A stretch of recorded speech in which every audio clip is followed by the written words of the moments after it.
Eu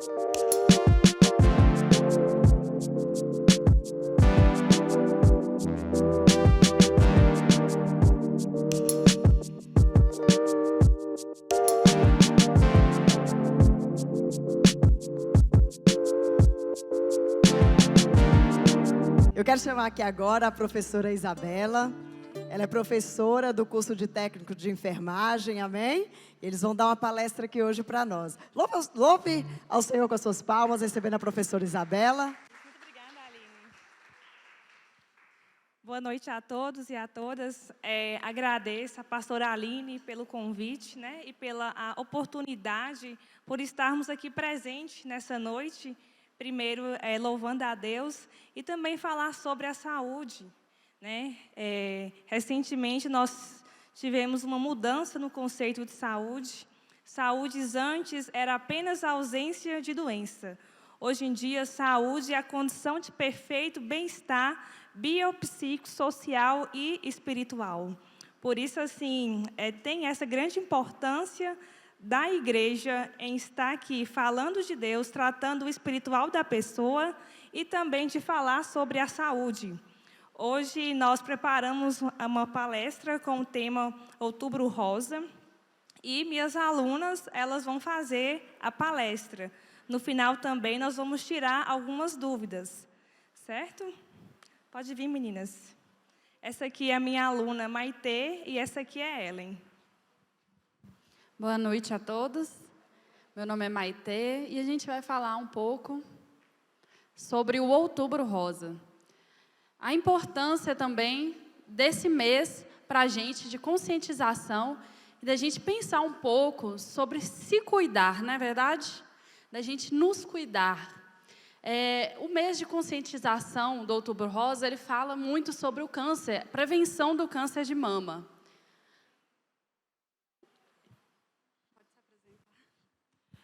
Olá, uma boa noite, meu nome é Ellen e hoje nós estamos falando um pouco mais sobre o câncer de mama. Muitos de vocês já ouviram falar sobre o câncer de mama, tem algum parente que teve o câncer de mama, mas hoje nós vamos entender o que é esse câncer de mama, o que ele causa na vida da pessoa, quais são os fatores de risco, os sintomas, como identificar. Então, o que é o câncer de mama? Bom, gente, o câncer de mama é uma doença causada pela multiplicação das células desordenadas. E esse processo gera umas células crescendo em sua mama anormalmente. Então, a nossa mama ela passa por diversos processos ao longo do tempo, e um desses processos é a divisão das células mamárias. No ducto da mama, muitas vezes acontece uma mutação. E essa mutação ela é responsável pela divisão acelerada dessas células. É uma multiplicação desordenada, o que causa diversas células malignas, como as cancerígenas. Bom, há vários tipos de câncer de mama. Então, a gente vai citar duas fases dele. Isso. A gente vai citar duas fases dele aqui, para ficar mais claro para vocês. A primeira fase do câncer de mama é o câncer in situ. Isso. Apesar do nome ser bem complicado, dele parecer ser um câncer, ele não é um câncer. Ele é uma fase inicial, é uma fase de uma lesão pré-cancerígena, que, se não tratada, pode sim dar início a um câncer. Mas, se tratada, pode ser que nunca vire um câncer. Então, essa é a importância de se tratar. O câncer in situ, ele acontece no ducto da mama. O ducto da mama, ele é como se fosse uma árvore. Tem o ducto, que são os caninhos, e nesse ducto tem vários galhos. Nesses galhos tem os ramos. O câncer, ele acontece nesses ramos, que o ducto do lobo externo da mama. Bom, gente, quando essas células se aderem a esses ductos, aí a gente pode entender que a pessoa foi diagnosticada com câncer de mama. E tem também o câncer do ducto invasivo. Ele é um câncer que acontece às metástases. O que são essas metástases? Essas metástases, essa doença, ela passa para outras partes do corpo. ela não fica só nesse ducto da mama. Ela passa para linfonodos, ela passa principalmente para a axila, e isso faz com que se espalhe a doença. Bom, aí a gente tem uma imagem, só uma demonstração da sua mama. E pode passar para o próximo, por favor. Bom, aí a gente tem os fatores de risco para o câncer de mama. Quem é que tem mais propensão a ter esse câncer de mama? Primeiramente, a gente cita aí a idade. É muito importante falar sobre a idade. Pessoas acima de 50 anos, elas têm maiores chances de desenvolver esse câncer de mama. A nulipariedade, que é aquelas mulheres que nunca tiveram filhos, a primeira gestação após os 30, a menopausa tardia, aquelas pessoas que pararam de menstruar após os 50 anos. Os fatores ambientais também, como a obesidade, o sedentarismo, o tabagismo, contribuem muito com isso. Então, a gente deve se conscientizar. Não é falando que a gente vai tratar, a gente vai parar de fumar, a gente vai fazer exercícios físicos, a gente não vai ter câncer de mama. Mas o máximo que a gente puder evitar, a gente deve evitar. Fatores hormonais, eles são muito importantes ser citados. Porque, igual ela falou, do menopausa tardia, ele também é um fator hormonal. Então, aí ele pode levar. Então, é importante você procurar o médico, sempre fazer o acompanhamento, a mulher, tanto a mulher, na parte da menopausa, quanto o homem, porque a gente também deve lembrar que o câncer de mama, ele também, com menor incidência, também ele pode acometer ao homem. Vamos lá, mulheres de 40 a 49 anos, é importante a mulher fazer o exame clínico das mamas e, se alterada, a mamografia. Mulheres de 50 a 69 anos devem fazer o exame clínico e a mamografia a cada 2 anos. E mulheres de 35 anos ou mais com fator de risco elevado. O que são fatores de risco elevado? Quando você tem um parente de primeiro grau que já teve ou tem, ou irmão, mãe, que teve câncer de mama, algum tipo de câncer também. Então, ele vai fazer o exame clínico das mamas e a mamografia anualmente. Todo ano deve fazer. Grupos com risco elevado. O que são esses grupos com risco elevado? São aquelas mulheres com histórico familiar, de pelo menos um parente a primeiro grau, mãe, irmã ou filha com diagnóstico de câncer de mama, abaixo dos 50 anos, ou com câncer de ovário com qualquer faixa etária. Por que com câncer de ovário? Porque vai produzir mais hormônios. E quanto mais hormônios essa mulher tiver, mais a chance dela desenvolver um câncer. Ali está escrito mulheres com histórico familiar de câncer de mama masculino. Igual eu falei, é de menos incidência, mas acontece. Então, é importante o homem também se conscientizar que acontece o câncer de mama também na glândula mamária masculina. Então, o autoexame não tem só que ser para as mulheres, o autoexame também o homem tem que fazer. Quais são os tipos de diagnóstico que a gente tem aí para esse câncer de mama? Primeiramente, o certo é fazer a mamografia. É o diagnóstico mais preciso. A gente vai fazer o autoexame e o exame clínico feito por um médico. Mas esse autoexame é muito importante porque a gente diagnostica precocemente, a gente fica com um alerta ligado, olha, tem algo diferente aqui, tem algo que pode ser, ou talvez não seja, mas que eu vou procurar meu médico para ele estar me orientando, passando para mim o que eu devo fazer, qual exame que eu devo fazer, e o exame clínico também. Cerca de 80% das mulheres que fazem o exame clínico e o autoexame descobrem algum nódulo com antecedência. Então, essa é a importância, é prevenir.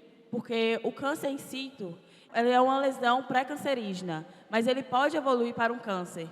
Então, você deve se observar o seu corpo e ficar bem atenta quanto a isso. E lembrando também que a chance de cura é bem maior quando descoberto precocemente.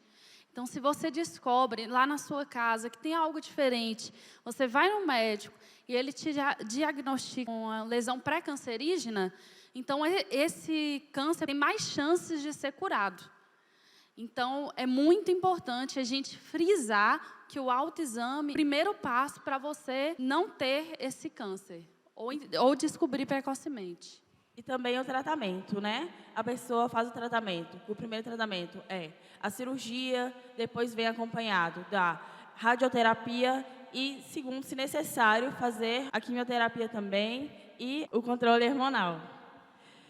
Fazendo esses tipos de tratamento, fazer o tratamento corretamente, sim, é preciso fazer para que não se tenha o câncer, esse câncer está na fase inicial, para que ele não evolua para um câncer invasivo, para que ele não vá para a parte do seu corpo. Bom, aí a gente colocou uma imagem para explicar mais ou menos aí como você vai fazer o autoexame. Primeiramente, a observação. Você vai observar sua mama. Eu vejo algo errado? Eu vejo alguma secreção? Eu sinto algum odor? Eu sinto dores? Então, é muito importante a gente observar. Primeiramente, com os braços para baixo, assim como nossa colega está fazendo aqui, com os braços caídos.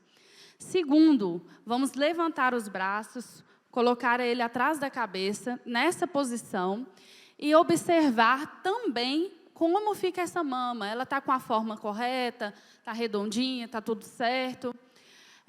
Terceiro, com os braços assim, nessa posição, sentido super-herói, observar com as mãos na cintura. Então, observar de novo a mama. Então, é muito importante a observação. O quarto passo é o toque. Você coloca a mão atrás da cabeça e você vai tocar sua mama. Pode ser na frente do espelho, em frente ao seu marido. Você vai tocar sua mama em movimentos circulares, de fora para dentro. Você vai apalpar para você ver se você sente algum nódulo, alguma dor, algo diferente. Lembrando que o câncer, ele não apresenta dor. Quando apresenta dor, ele é mais uma lesão mesmo. Então, é muito importante a gente ficar bem atenta quanto a isso. Cerca de 80% dos tumores são descobertos pela própria mulher. E para uma melhor eficácia, recomenda-se que a mulher faça o autoexame uma semana após a menstruação, no período em que as mamas não apresentam edemas, não apresentam inchaços, né?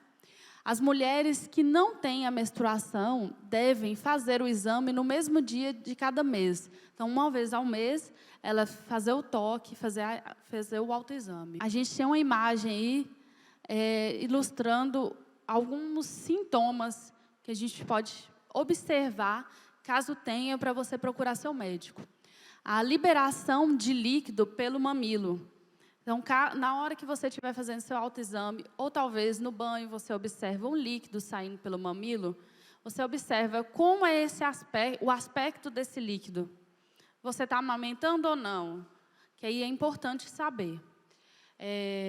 Veias fáceis de observar. Seus seios têm veias protuberantes, onde você está vendo aquelas veias, observando, também é um alerta. Nódulos ou caroço que não diminui. Vermelhidão, inchaço ou calor da pele. Assimetria, um peito maior do que o outro, um diferente do outro. Às vezes a gente tem, mas muito diferente, aí já é um alerta também. Formação de crostas ou feridas na pele. Mudanças nas formas das mamas. Coceira frequente na mama. Nódulo ou inchaço das ínguas das axilas. Ou endurecimento da pele pela mama. Alguém tem alguma dúvida sobre o câncer de mama? Não, né? A gente abriu esse espaço aqui para saber se alguém tem alguma história para contar ou queira falar alguma coisa. Pode falar. Como é que Pode seu falar. nome? Porque, na verdade, quando você falou do câncer de dói, eu tenho uma tia do meu esposo que quando ela descobriu, ela estava com 33 anos. E ela descobriu uma lesão, ela descobriu um nódulo, não sei, e ela descobriu porque ele estava doente. Na época que a gente começou, ela percebeu que foi uma das primeiras pessoas com quem ela começou, ela tinha descoberto um dia, e a gente não falou assim, não deve ser câncer, porque não dói. Mas, na verdade, dela já estava, e até o grau 5, o dela já estava no grau 4. Ela já teve que começar imediatamente com quimioterapia. Não podia nem retirar a mão, porque já estava bem avançado. retirou a mama e agora ela retirou as duas mamas. Ela está em tratamento há 5 anos. E agora, mais ou menos, é que ela ainda não está totalmente curada. Mas, assim, ela está muito bem. E uma outra amiga minha, ela descobriu o câncer aos 22 anos. Então, o câncer vem sofrendo, assim, muitas mutações. A alimentação da gente, essa vida que a gente leva, então, tipo assim, as pessoas têm a impressão que o câncer você só vai ter a partir cada vez mais cedo, né? E ele está cada vez mais cedo. Então, uma menina de 22 anos, super saudável, que faz atividade física com alimentação saudável, está com câncer. E no grau já avançado. E uma outra menina que também descobriu aos 30 anos. E ela fazia triatlo, era imagina uma pessoa que fazia de tudo. E ela descobriu no autoexame, assim, do nada. E também não foi um dia igual eu falo. Ela até gosta de falar. Se examine todos os dias. Não olhe só naquele período. Porque ela não era assim, estava tomando banho e sentiu que apalpar. E ela não estava no período. E quando ela apalpou, ela sentiu. Ela foi, inclusive, no mastologista, ela foi imediatamente na outra semana. Ela foi e ele falou assim: não é câncer. Não precisa preocupar, você não está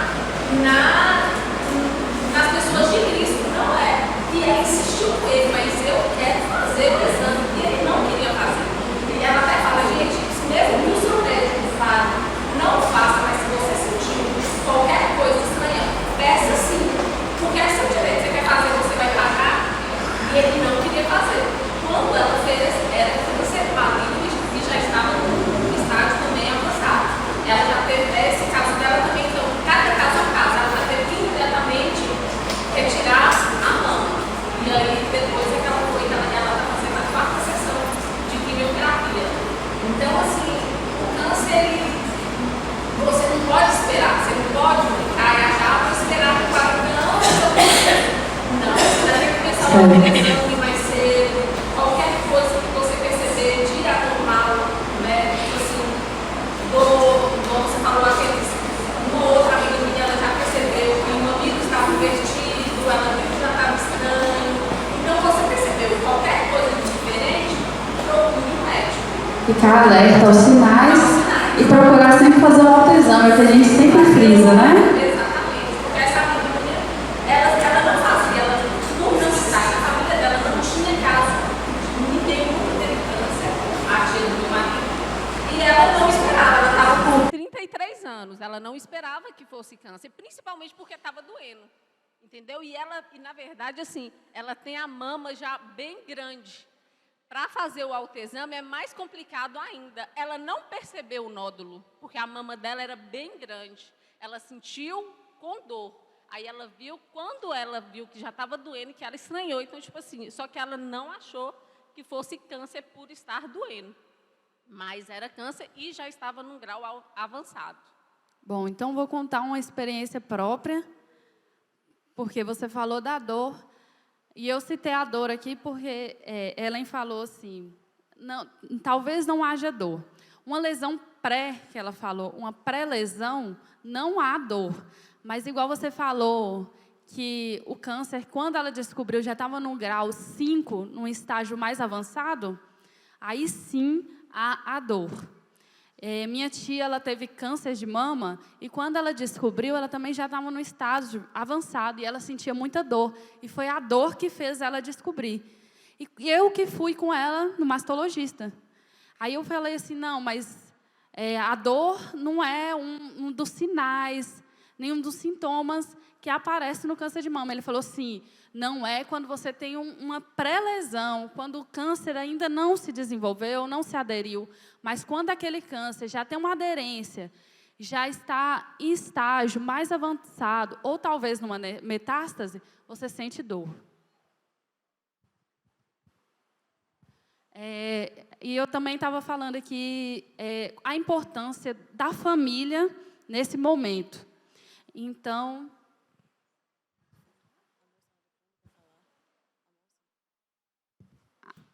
pode falar.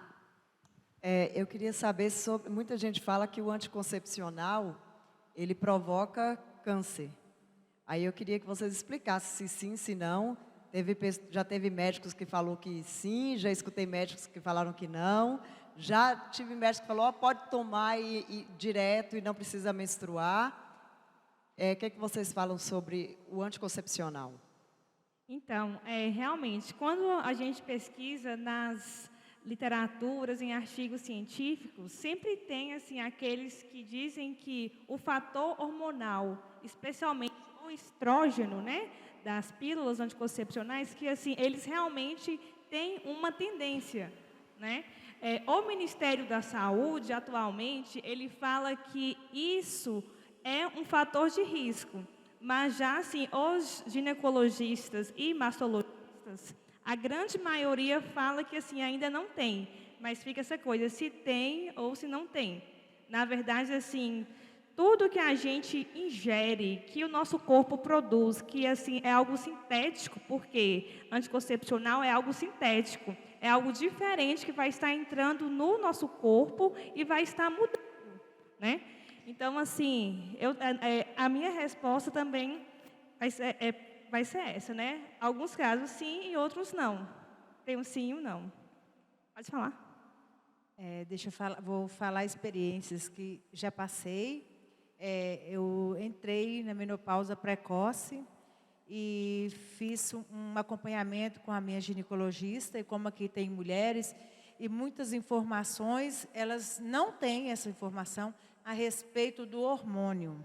O hormônio, gente, como se diz, às vezes as pessoas só falam do contra, da contraindicação, não fala dos benefícios que ele tem, né? O hormônio para pós-menopausa, né? Então, assim, ele só oferece riscos quando você já tem um grau de parentesco, né? Essa predisposição na família. Porque quem bebe, quem fuma, ele tem um grau maior, a probabilidade de ter 10 vezes mais do que quem faz o uso do hormônio. Entendeu? Então, eu fiz o uso do hormônio e eu só parei porque eu descobri cisto e nódulos nos seios. Tá? E ele tem muitos benefícios que às vezes as pessoas desconhecem, né? Então, por isso que eu estou falando isso aqui. Muito obrigada. Outra coisa, sobre os fatores de riscos, nós temos o câncer de ovário na família. Ovário, ele produz hormônios, produz o estrógeno e progesterona. Por isso que assim, algumas literaturas, elas associam o uso de anticoncepcional, especialmente o estrógeno, como fator de risco para o câncer de mama. Mas assim, realmente, né, existe também a quantidade de hormônio ingerida, né, nós temos vários tipos de hormônios sintéticos produzidos, quantidade. Então, o quê? Tudo precisa ser analisado, certo? Mais alguma dúvida? Alguém quer falar mais alguma coisa?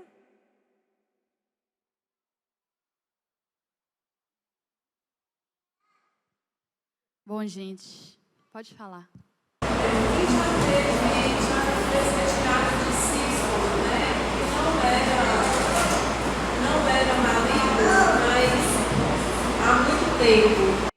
Corre um risco maior de desenvolver o câncer ou não? Então, né, você precisa fazer o seu acompanhamento. Aí, normalmente, a gente olha o resultado da mamografia para ver, né, o grau. Algumas mulheres fazem o acompanhamento anual ou a cada 5 anos. Aí, a gente precisava olhar o resultado da mamografia. Mas e entendeu? se não tiver na idade de fazer mamografia? Pois Porque é. o cisto foi com 16 anos. Realmente, no SUS, mamografia, ela assim, vai ser paga quando assim, a mulher tem mais de 35 anos e tem fator de risco elevado. Aí, assim, normalmente, quando a gente chega lá no atendimento e aí você já teve um cisto, pode ser que assim consiga ou não, mas assim, infelizmente, a realidade do sistema é esse, né? Aí o médico, né, da sua unidade de saúde, ele te encaminha para o médico especialista, né? Aqui mesmo em Montes Claros nós temos o programa de saúde da mulher, que é assim voltado 100% para o público feminino. Então, quando assim tem esses problemas, normalmente a gente caminha para lá. Mas independente do SUS, o exame que vai fazer vai ser a mamografia, né? Tem a mamografia e a ressonância magnética. Normalmente os médicos particulares pedem os dois. Pelo SUS é mamografia. Entendi. Mais alguém?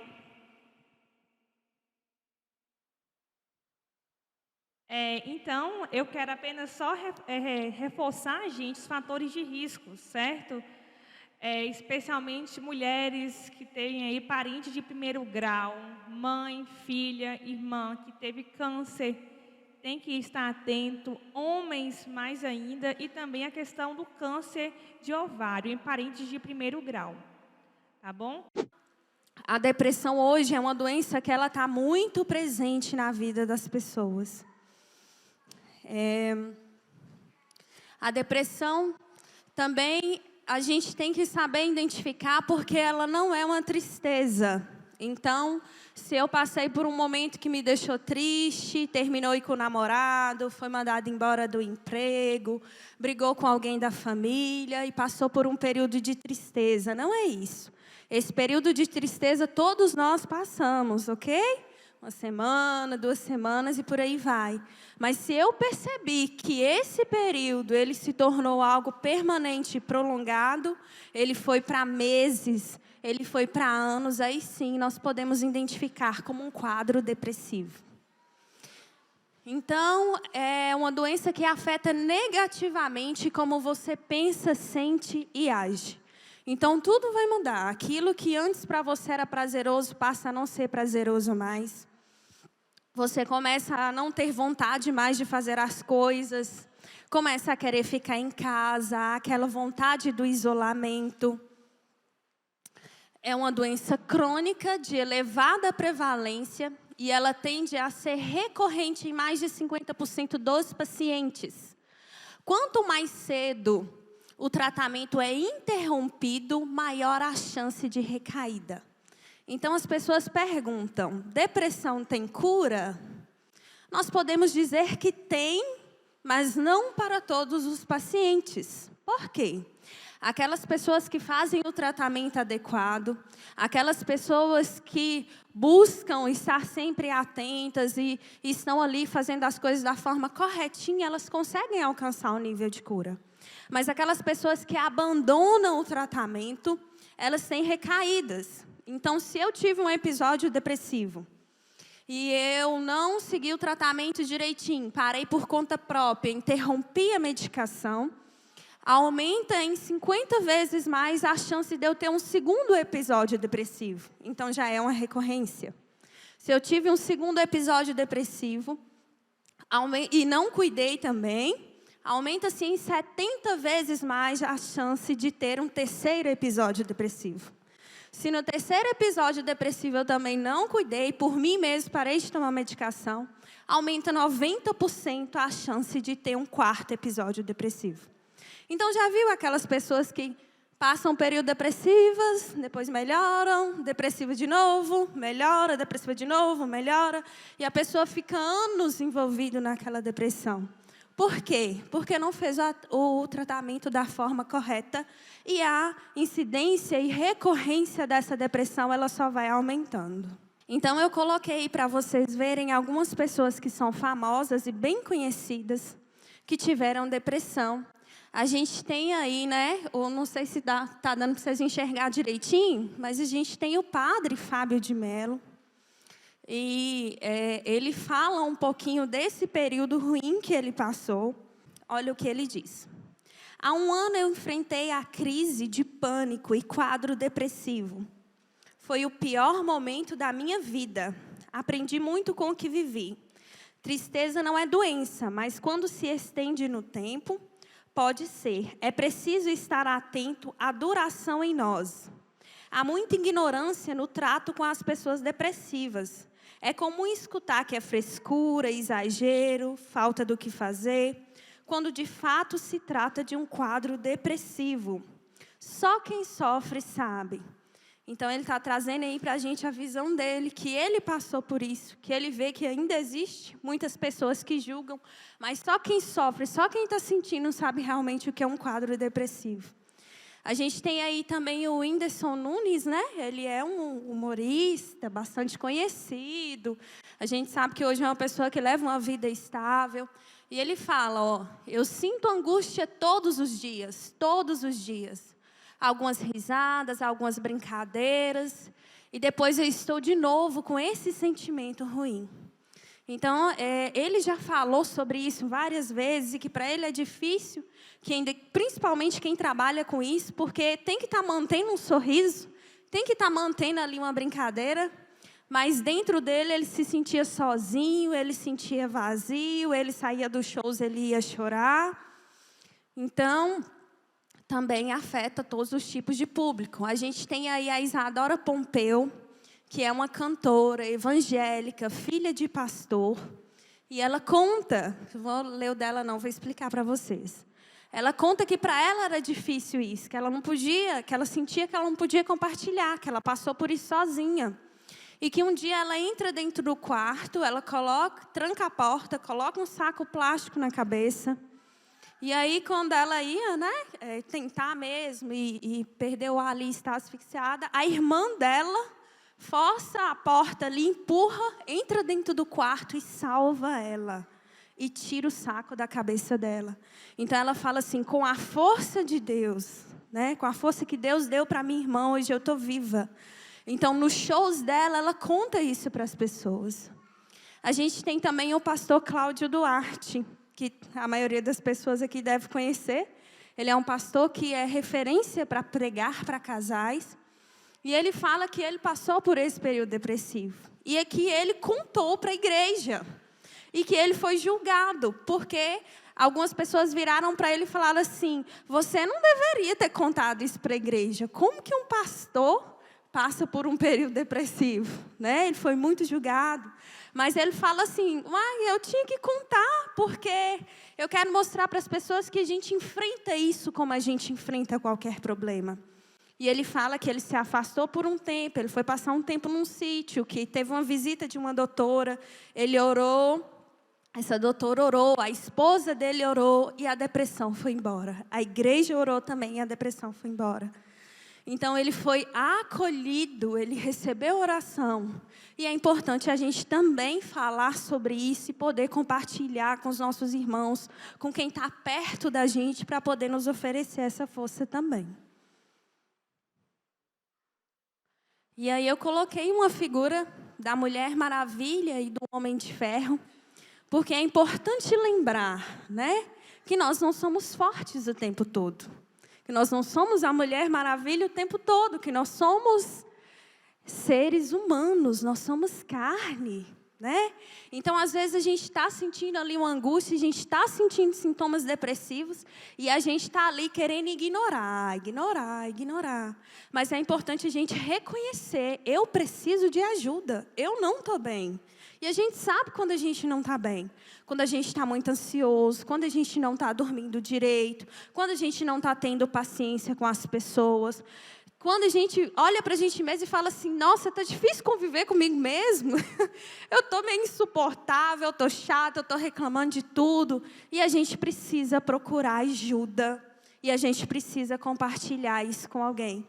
Então, é reconhecer, eu sou ser humano, eu sou carne, e eu preciso de tratamento. A gente tem aí as causas genéticas, bioquímica e eventos vitais. O que são essas causas genéticas? Às vezes, se já tem aí gente na família, existem pesquisas que falam de gêmeos também, que um gêmeo tem componentes que influenciam o outro gêmeo também ter. A causa bioquímica seria mesmo a produção dos neurotransmissores, né, que estaria aí um pouco defasada. Os eventos vitais são, né, uma tragédia na família, a morte de um ente querido, algo que eu perdi, que para mim foi muito importante, que causou um trauma. Então, pode desencadear a depressão. A gente tem os fatores de risco. Então, quais são eles? O histórico familiar.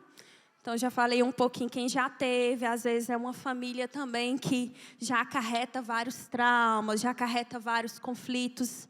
A gente tem o estresse crônico, a pessoa vive estressada, ambiente de trabalho estressado, a casa é o estresse, onde ela vai é um estresse, tudo é estresse. Isso também pode desencadear. As disfunções hormonais, os traumas psicológicos, doenças cardiovasculares, endocrinológicas, neurológicas, entre outras, conflitos familiares, conjugais ou sociais. Então, os conflitos familiares também estão meio que no topo aí. Briguei com meu marido, não consegui perdoar, tive um problema com meu filho, e aí aquele trem vai acarretando, e a pessoa acaba desenvolvendo também uma depressão. Mudança brusca na condição financeira e no desemprego. Então, infelizmente, hoje nós estamos tendo muito isso, e é um número grande de pessoas que a gente vem recebendo no consultório, porque são pessoas, às vezes, que elas tinham um determinado padrão de vida, recebiam um salário lá bom, né? E aí elas são dispensadas desse salário, desse emprego, porque o nosso país está em crise, e aí ela vai ter que ter uma reorganização familiar. Então, ali ela já vai ter que reduzir alguns gastos, vai ter que dispensar a secretária, ela mesma vai ter que começar a fazer as coisas de casa, vai ter que trocar de carro. E essa mudança de papéis, às vezes dói, causa sofrimento, perde-se um pouco do status e causa também a depressão.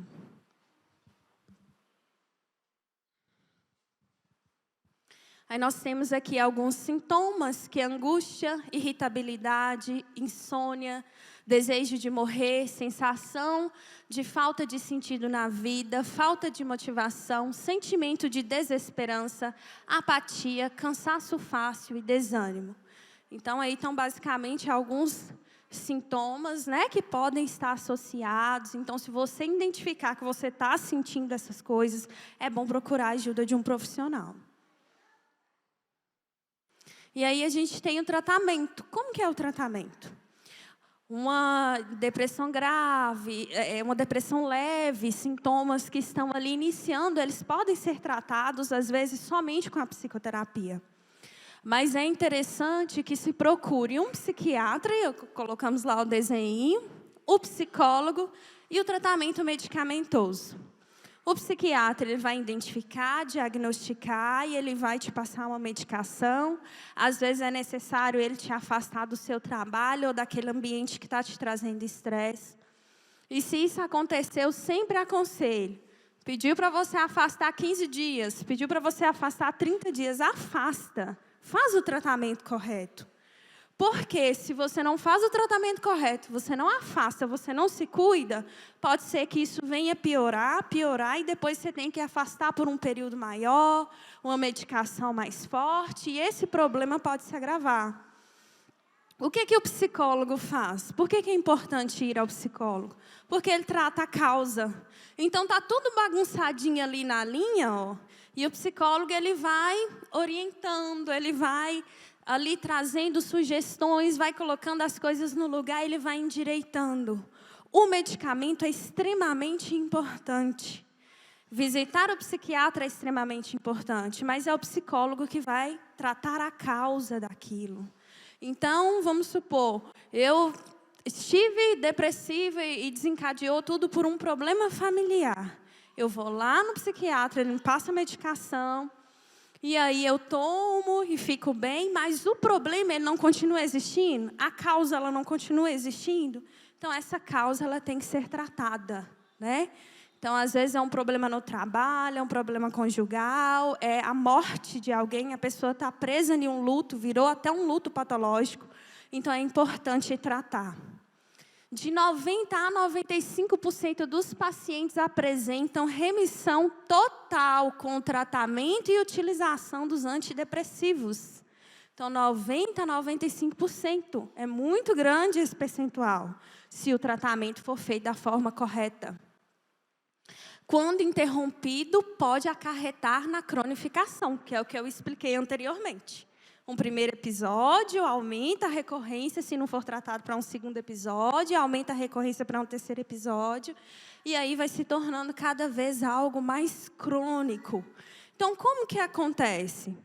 Nós temos os nossos neurônios, né? E como que eles se comunicam? Eles se comunicam através de sinapses, né? E nós temos os neurotransmissores. Então, esses neurotransmissores são aí. A gente tem vários tipos, mas tem serotonina, dopamina, noradrenalina, que quando acontece alguma alteração nisso aí, a pessoa vai desenvolver sintomas ansiosos, né?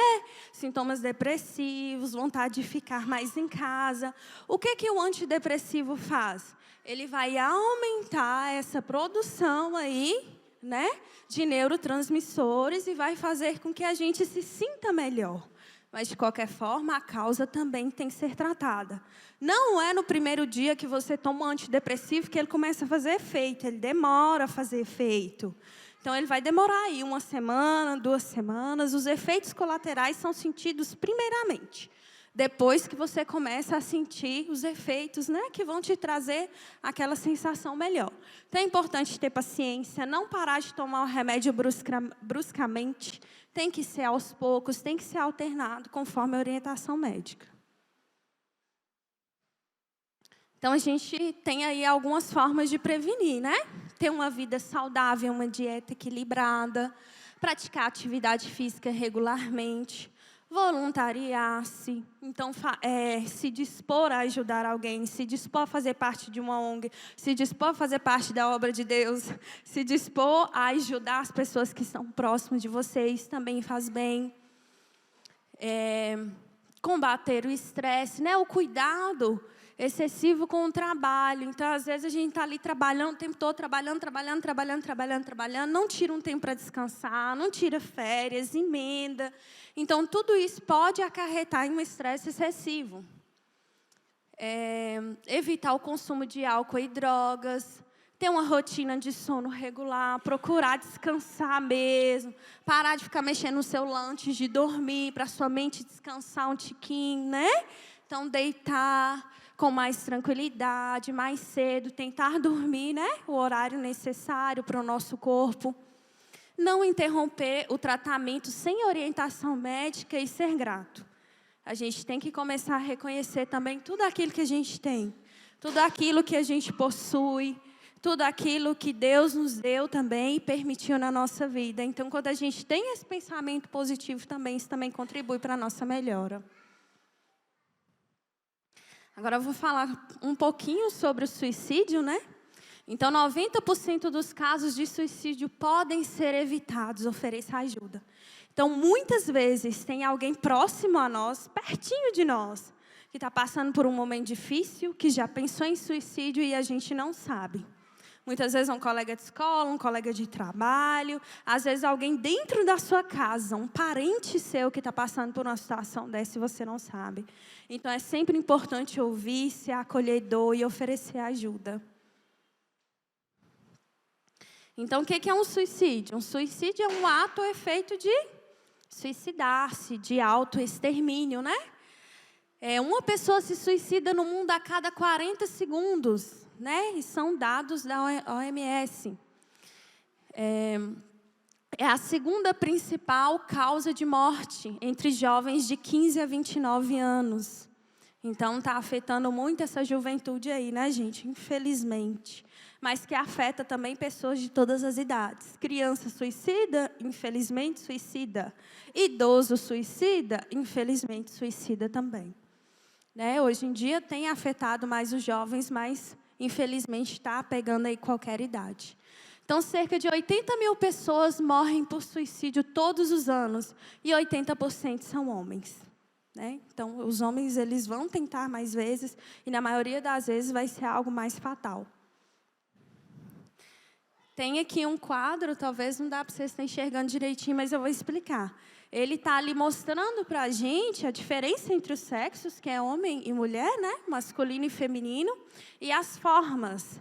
Então, a gente tem aí a autointoxicação e envenenamento. Quem tenta mais? As mulheres tentam mais por esse tipo.